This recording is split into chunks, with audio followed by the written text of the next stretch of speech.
خوتي خواتاتي والسلام بكم يا جماعة الخير مساء الخير عليكم وزول الفلاون والسلام عليكم. J'espère que vous allez bien, j'espère que vous vous portez bien. Vous avez été très nombreux et nombreux à me poser des questions sur l'offre Osra d'Air Algérie qui a permis de baisser significativement les billets d'avion, certains billets d'avion pour la saison estivale, la prochaine saison estivale qui va commencer à partir du mois de juin prochain.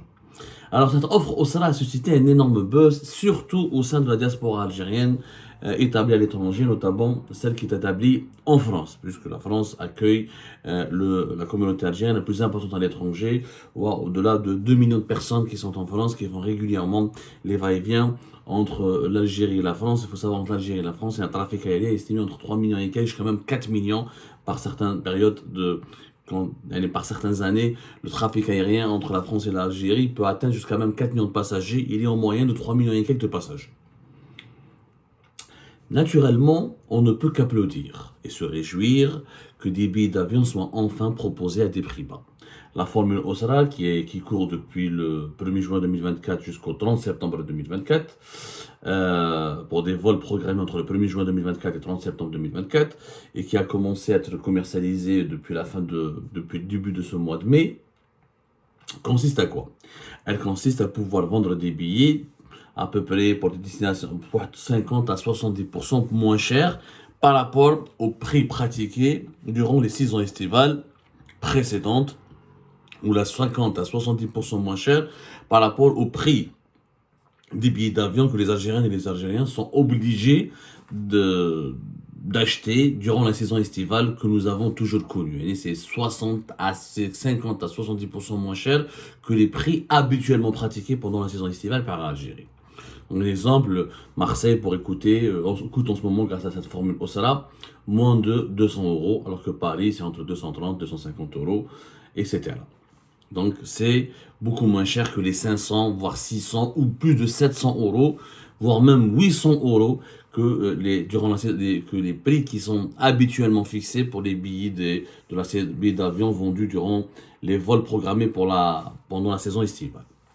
Bien sûr, c'est positif, il faut l'applaudir. Et enfin, Air Algérie ose et entreprend une démarche pour démocratiser l'accès au transport aérien, notamment pour ces infortunés algériens qui habitent à l'étranger, qui veulent rentrer chez eux, voir leur famille, retrouver leur pays, et qui, pendant la saison estivale, des familles entières payent entre 2 000 jusqu'à 3 000 euros, ce qui constitue une fortune pour une famille de 2 parents, 1, 2, 3, 4 personnes, pour pouvoir rentrer en Algérie. C'est une fortune.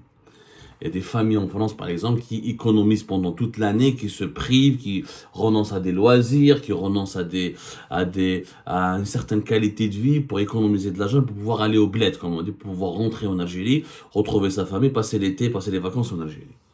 2 000, 3 000 euros, c'est naturellement un crime d'imposer de tels prix aussi élevés à la diaspora algérienne. Donc la formule Osra, elle est bien, sauf que Algérie aurait pu avoir, et c'est ce que je vais vous expliquer dans cette émission, des prix des billets d'avion, beaucoup encore moins chers et toujours moins chers durant tous les étés, parce que c'est la première fois que ça arrive d'avoir des promotions pendant l'été. D'ailleurs, dans le marketing des compagnies aériennes, c'est inédit. Les compagnies aériennes ne font pas de promotion durant l'été. Ça se passe pas comme ça. Mais vous allez comprendre ce qui s'est passé, donc on va vous expliquer. La formule Osra, donc d'abord, la formule Osra, elle est positive, elle est même extraordinaire pour les Algériens qui veulent retrouver leur pays, notamment les Algériens qui habitent à l'étranger, mais elle ne concerne pas tout le monde. La formule Osra, elle a des conditions très drastiques qui font qu'elle exclut énormément de personnes.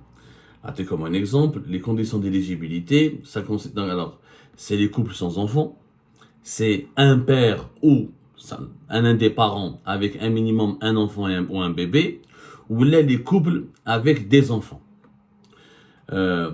Sauf que, encore une fois, les conditions sont encore très claires et précises. Les billets ne sont pas modifiables, les itinéraires ne sont pas modifiables, les dates ne sont pas modifiables, et l'âge des enfants est très précisé. Par exemple, pour un couple avec un enfant, il faut qu'un bébé de moins de 2 ans, un enfant de 2 à 11 ans, ou là, un enfant de 12 à 20 ans. Donc, c'est des conditions très précises. Tout le monde n'est pas éligible à cette offre. Couple, ou madame et monsieur, sans enfant, ou un adulte, l'un des parents, avec un enfant ou un bébé, ou un couple avec un bébé moins de 2 ans, ou un enfant de 2 à 11 ans. Aucune des possibilités de prendre aussi avec soi, c'est pas un enfant de 2 à 11 ans, ça peut être aussi un enfant de 12 à 20 ans. C'est des conditions assez strictes. Algérie contrôle une fois que les passagers, une fois que ces voyageurs algériens, les voyageurs qui veulent aller en Algérie, se présentent au niveau des aéroports européens, par exemple des aéroports français, Algérie opère un contrôle, les services d'Algérie opèrent un contrôle en ce qui concerne les titulaires des billets de la Formule Osra pour voir que s'ils ne se sont pas trompés. S'ils n'ont pas trompé la compagnie, s'ils n'ont pas menti lors de leur réservation. Donc il y a un contrôle qui est opéré. D'autres conditions, il faut que les familles aident aux bénéficiaires de ce tarif doivent faire le voyage ensemble, l'aller comme au retour, et les billets ne sont pas remboursables, comme je l'ai dit, ni l'itinéraire non modifiable. Donc, Algérie a fait beaucoup de communication autour de cette formule. Elle a expliqué que l'ensemble des membres de la famille doivent être sur le même dossier de réservation, au minimum 24 heures avant la date du voyage, et que si par exemple une famille ou les titulaires de ces billets achetés dans le cadre de la formule Osala se présentent à l'aéroport à l'embarquement et que les services d'Algérie remarquent les informations qui figurent au niveau de la réservation et les personnes qui se présentent au niveau de l'embarquement, il y a des manquements, là, des informations incohérentes, ou là, ça pas vraiment l'identité l'âge des enfants n'a pas été respecté, la composition de la famille n'a pas été respectée, il est possible que des pénalités soient imposées aux passagers d'Air Algérie. Donc, d'ailleurs, Algérie l'a dit, nous réservons le droit, dans un communiqué qui est paru récemment, nous réservons le droit de vous refuser l'embarquement en cas de non-respect des conditions d'éligibilité de l'offre OSA. C'est clair, net et précis. Ça a été le 5 mai dernier, ça a été communiqué par Algérie. Donc, c'est une offre intéressante, mais restrictive. Il faut l'applaudir. Comment a fait Algérie concrètement? Algérie, dans tous les avions pour la saison estivale, d'abord c'est une instruction politique, parce qu'aucune compagnie aérienne digne de ce nom ne fait des promos lors d'une période où il y a une forte demande. Généralement, les compagnies aériennes, comme dans tous les business, dans tous les commerces, on fait de promos quand l'activité est au ralenti. Quand l'activité elle est extrêmement dynamique, on ne fait pas de promo. Là, les compagnies aériennes profitent, comme toutes les entreprises dans tous les domaines, profitent pour vendre le maximum de produits. C'est une instruction politique. Comme il y a les élections présidentielles qui arrivent, comme la diaspora compte pour Abdelmajid Tebboune parce qu'il risque d'avoir un taux d'abstention important au niveau de l'intérieur, en Algérie, avec la population résidente dans le pays, on espère motiver les membres de la diaspora, on veut les pousser à voter, ou là, on les encourage à voter, ou là, on les encourage à éventuellement apporter un soutien au second mandat présidentiel qu'Abdelmajid Tebboune veut briguer. Donc c'est la présidente de la République qui a donné ordre à Algérie, entre guillemets, de se démerder et de trouver un subterfuge, une solution pour baisser les prix des billets d'avion, pour proposer au moins des billets d'avion pas chers pendant l'été. Le service de vente, la direction commerciale, le service de vente d'Air Algérie ont fait leurs calculs, ils ont fait des réunions, plusieurs réunions d'urgence, etc. Depuis le mois de mars ou le mois d'avril, et ils ont trouvé cette solution qui est la formule OSRA, qui consiste à quoi? Donc de prendre une catégorie des voyageurs, de mettre des conditions d'éligibilité strictes, pour que ce soit un couple, une famille ou l'un des parents qui accompagne des enfants, même journée de voyage, même aller, même retour, pas de remboursement, pas de changement, et un contrôle strict au niveau de l'embarquement. En plus, les avions, Air Algérie, elle a fait un calcul. Par exemple, globalement, la moyenne, c'est que 10% des sièges de tous les vols d'Air Algérie programmés pendant la saison estivale seront réservés aux titulaires ou aux bénéficiaires des billets d'avion de la formule OSRA. Les avions, il y a 300 passagers et quelques, il y aura une trentaine de places. Les avions, il y a une 160 ou même pas 200 passagers, il y aura une dizaine de places. Donc, c'est limité. Calcul est fait, 10% de la capacité des sièges qui sont bloqués pour la formule OSRA et une grande opération de communication. Et bien sûr, on a transformé, grâce à la communication, on fait croire aux Algériennes et aux Algériens que ces billets d'avion pas chers sont une opportunité historique. C'est une opportunité par rapport, encore une fois, au prix très élevé que les Algériennes et les Algériens avaient l'habitude de payer pendant la saison estivale. Maintenant, ce qu'on essaie de comprendre, ce qu'on va essayer de vous expliquer, que l'Algérie en soi, il n'est pas normal que Air Algérie vende des billets aussi chers. Il n'a pas besoin réellement de faire des formules et des promotions pour baisser les prix. Que Air Algérie a tous les atouts, si elle était bien gérée, et si elle était vraiment, elle avait une bonne stratégie commerciale, une bonne stratégie de management, Air Algérie pourrait depuis longtemps, et pourrait non seulement pratiquer des prix comme ce qu'elle propose dans la formule OSRA, à longueur d'année et pendant plusieurs saisons estivales. Comment ça se passe? Qu'est-ce qui détermine comment les compagnies aériennes déterminent la valeur de leurs billets d'avion? Il y a bien sûr les taxes qu'il faut rajouter. Il y a des taxes aéroportuaires, il y a des taxes d'atterrissage, il y a des taxes que les compagnies aériennes doivent payer pour les aéroports ou dans les pays où ils doivent opérer. Air Algérie ne doit pas payer des taxes en France pour les autorités aéroportuaires et les autorités françaises parce qu'elle doit opérer, elle traverse le ciel français, et elle atterrit et elle prend des passagers depuis le territoire français, donc elle paye des taxes. Ça, c'est des taxes que toutes les compagnies doivent payer. Elle حساب le poids de l'avion, les capacités de transport de l'avion et le nombre des liaisons aériennes, le nombre de vols et le nombre de liaisons, c'est-à-dire le nombre de dessertes aériennes qui connectent, que demande cette compagnie pour assurer ou là, pour desservir chaque jour, là, par mois ou là, par année. Les compagnies aériennes ont ce qu'on appelle le coût pour déterminer vraiment la valeur de leur billet d'avion. Ils ont un critère. C'est un indicateur. Cet indicateur s'appelle le coût au siège kilomètre offert. Le coût au siège kilomètre offert. C'est quoi? En français, on l'appelle le CSQ. En anglais, on l'appelle le casque. Le casque, le CSK. Le casque Hada, le CSQ en français. Le casque en anglais, c'est le mot, vous savez, on est dans le transport aérien comme dans beaucoup de secteurs de business, beaucoup d'activités économiques, c'est l'anglais qui domine, donc on parle de casque. Le casque, c'est le principal indicateur qui permet de comparer les compagnies aériennes et qui permet d'identifier ou de trouver ou d'expliquer la rentabilité des compagnies aériennes ou d'expliquer les défaillances ou les faillites des compagnies aériennes. Hada le coût au siège kilomètre offert, il consiste à quoi? Il consiste à rapporter les coûts opérationnels d'un vol au nombre de sièges dans l'avion et à la distance parcourue. C'est-à-dire que pour une compagnie aérienne, pour déterminer la valeur le prix de son billet d'avion, elle prend les coûts opérationnels d'un vol, le fuel, le kérosène, l'entretien de l'avion, le nettoyage de l'avion, l'entretien mécanique de l'avion, etc. En plus, les salaires des pilotes, les stewards, il y a des compagnies où il y a beaucoup de stewards, il y a des compagnies où ils n'ont pas besoin de beaucoup de stewards, il y a des compagnies où ils ont besoin beaucoup d'hôtesses, d'autres non. Il y a des compagnies qui payent très bien leurs pilotes, il y a des compagnies qui payent mal leurs pilotes. Donc, il y a aussi des coûts opérationnels d'un vol. Ensuite, il y a le nombre de sièges, la taille de l'avion. L'avion, s'il est grand, s'il est petit, un avion de 150 passagers, c'est pas un avion de 300 passagers et quelques. Si un avion de 200 et quelques passagers, c'est pas un avion de moins de 100 passagers. Des exemples. Et la distance parcourue. C'est le principal indicateur pour calculer les prix utilisés par les compagnies aériennes. Dans ce monde du transport aérien, qu'est-ce qu'on dit? On dit que plus le casque est moins le casque il est élevé, moins il est élevé, plus une compagnie aérienne peut gagner de l'argent et elle peut proposer des billets d'avion pas chers.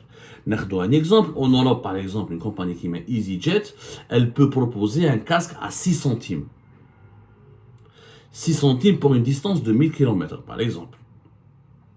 C'est quand même incroyable. Le casque, il faut lancer des différentes à Turkish Airlines, le casque chaque compagnie, elle a un casque. C'est-à-dire qu'elle a, elle a un coût qu'elle a déterminé par rapport au nombre de sièges, par rapport à une distance parcourue, par rapport à ce qu'elle doit dépenser pour assurer son vol. Et en fonction de cela, elle a un coût global, et le prix du billet d'avion doit donc lui être axé ou doit être déterminé par rapport à ce coût du casque.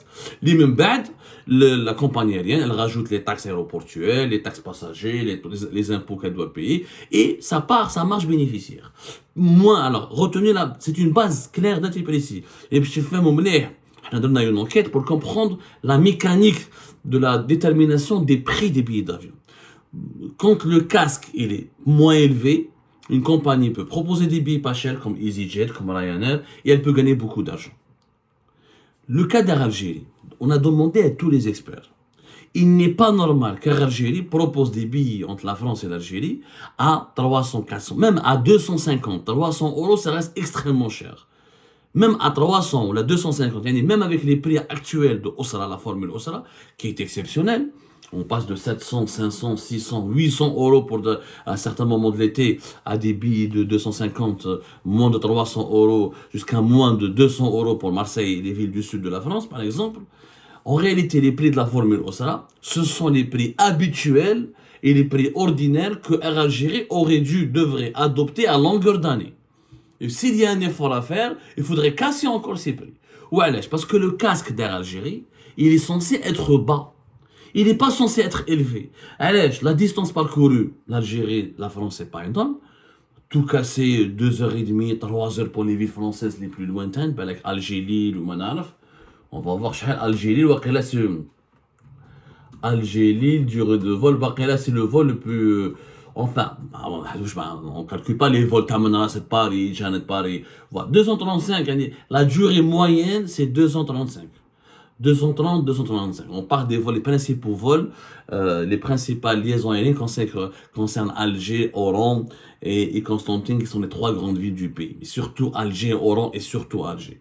Donc, pour la durée du vol, au niveau de la distance parcourue, elle est maîtrisable, c'est pas loin. C'est pas des vols long courrier.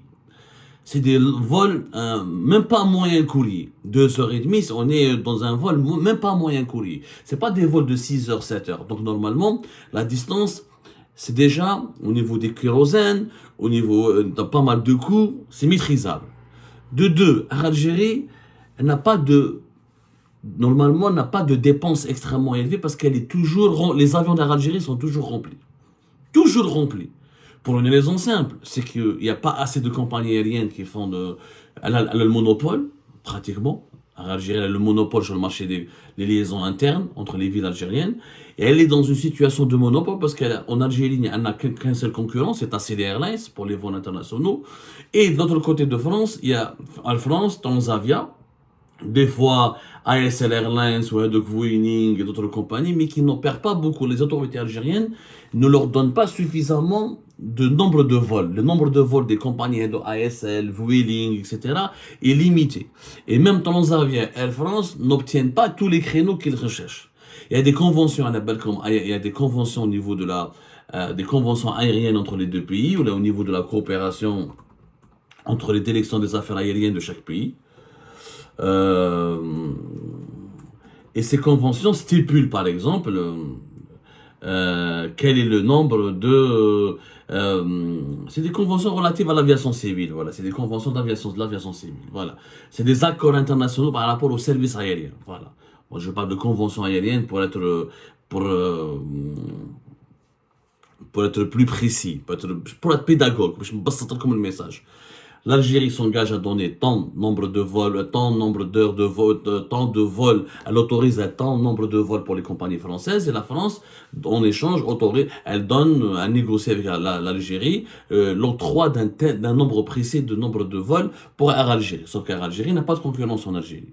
Et quand les compagnies françaises sont plus nombreuses, donc le nombre de vols, Air France le partage avec d'autres compagnies françaises. Du coup, Air Algérie, elle est avantagée. D'ailleurs, il faut savoir que entre 50 à 55, il y a même des fois jusqu'à 60% des passagers qui voyagent entre l'Algérie et la France vont et prennent Air Algérie. En une année, Air Algérie par exemple, j'ai vu les statistiques, on a comme quelques statistiques en 2021. À titre d'exemple, en 2021, j'ai vérifié pour les dernières statistiques actualisées des autorités de la direction de l'aviation civile française, Air Algérie transportait plus de 1,8 million de passagers. Grippe 2 millions de passagers. Sur un total de 3 millions et quelques de passagers. Donc, elle a toujours de plus grosses parts de marché que Air France, etc., que les autres compagnies. Parce qu'elle opère toute seule en Algérie et qu'elle n'a pas de concurrence en Algérie et que les autres compagnies françaises sont obligées de se faire la concurrence à Air Algérie et de se faire la concurrence entre elles pour pouvoir prendre des parts de marché. Donc, un marché qui est offert pour Algérie, Les coûts sont maîtrisables. Et tous les experts du transport aérien, une compagnie qui a un taux de remplissage élevé, le casque il est bas. Il y a toujours des passagers, elle a toujours des clients qui achètent. Elle domine pratiquement le marché. Donc, il n'est pas normal qu'une cette compagnie souffre du point de vue financier. Elle est toujours censée être rentable. Maintenant, le problème d'Air Algérie. Pourquoi ces billets sont chers? Un, parce qu'elle elle a trop d'employés, 10 000 employés. Deux, elle n'a pas suffisamment d'avions pour répondre à la demande. Air Algérie est obligé d'affréter pendant l'été. Pourquoi nous avons pourquoi nous avons des billets d'avion très chers? Parce qu'il y a une demande qui est beaucoup plus forte que l'offre. Comme il n'y a que Air Algérie, TASL Airlines, et Air France, Transavia, Vueling, ASL Airlines, et quelquefois il y a quelques petites compagnies françaises des fois qui sont autorisées ponctuellement à faire des vols entre l'Algérie et la France. Donc on a une offre faible par rapport à la demande. On était énormément de personnes qui veulent voyager entre la France et l'Algérie. Air Algérie ne peut pas mobiliser que tous ces avions pour le marché français. Parce que qu'il y a une Hedge, qu'il y a une Canada, qu'il y a une Pékin, la Russie, qu'il y a une liaison africaine, elle n'a que 56 avions. Elle n'a pas reçu encore 15 avions supplémentaires. Donc, elle est obligée d'affréter. Et quand elle affrète, elle paye. Et comme Air Algérie négocie mal, l'affrètement lui coûte plus cher. Du coup, elle est obligée de vendre des billets d'avion chers parce qu'elle a beaucoup de personnel, elle a beaucoup d'employés à payer, elle a beaucoup de cotisations sociales, beaucoup de salaires et des coûts sociaux élevés. Elle a des avions affrétés qu'elle doit absolument payer et indemniser en devises. Et de trois, comme c'est une compagnie qui a beaucoup de retard, elle paye beaucoup de taxes, comment on appelle ça, c'est pas des taxes. Quand une compagnie arrive en retard, elle doit verser de l'argent. Elle doit payer, elle est sanctionnée. Ce sont des sanctions financières qui lui sont infligées. Et pour Air Algérie, c'est une perte d'argent. En plus, elle ne maîtrise pas ses coûts parce que Air Algérie, par exemple, encore sur Alger-Marseille, le catering, tout ça c'est de l'argent. Le nombre de stewards, le nombre des hôtesses qui n'est pas optimisé, etc. Donc il y a énormément de coûts supplémentaires qu'Air Algérie aurait pu maîtriser facilement si elle était beaucoup mieux gérée, si elle pouvait négocier plus facilement avec une meilleure approche l'affrètement des avions étrangers, au lieu de dépenser de l'argent pour le catering, pour la bouffe, pour la nourriture. Elle a beaucoup de coûts qui ne sont pas justifiés. Il n'y en a pas d'avion pour satisfaire l'immense demande. Elle est toute seule dans le marché.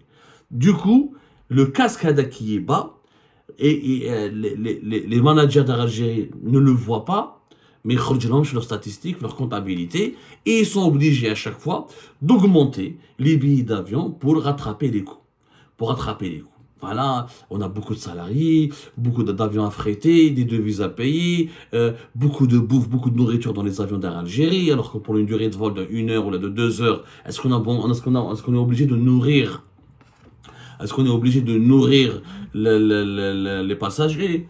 En réalité, Air Algérie, c'est une compagnie qui dépense beaucoup, qui veut donner l'impression que c'est une compagnie prestigieuse, une compagnie de classe de business, ou une compagnie assez rutilante, elle va offrir des services à forte valeur ajoutée qu'elle n'a pas les moyens de se payer. Et c'est pour cette raison qu'elle est obligée, chaque saison estivale, de proposer des billets très chers. Cette année, dès le montage de la formule OSRA, avec 10% pour les vols, avec des conditions d'éligibilité très strictes pour ne pas perdre trop d'argent, alors que les compagnies aériennes ne font pas de promotion pendant l'été, mais en réalité, si elle était gérée autrement, avec le casque dont elle dispose et les atouts économiques dont elle dispose, Air Algérie peut facilement faire du low cost.